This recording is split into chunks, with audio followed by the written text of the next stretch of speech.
Mga kabrigada, panibagong RORE mission sa BRP Sierra Madre. Matagumpay at walang naitalang untoward incident.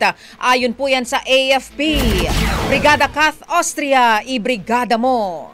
Brigada Live Report. Matagumpay na naisagawa ng Armed Forces of the Philippines ang routine troop rotation and resupply mission sa BRP Sierra Madre sa Ayungin Shoal kahapon.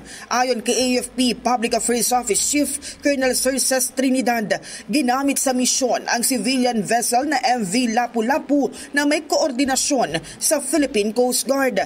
Iniulat din ng AFP na walang naitalang untoward incident sa naturang misyon na siyang ikalimang matagumpay na RORE na naisagawa ng walang anumang insidente. Ito'y sa kabila ng na-monitor na ilang Chinese vessels. Ang patuloy na matagumpay na operasyon ay patunay ng dedikasyon ng sandatahang lakas ng Pilipinas sa pagbibigay ng tuloy-tuloy na suporta sa mga sundalo sa kabila ng hamong dulot ng seguridad sa West Philippine Sea.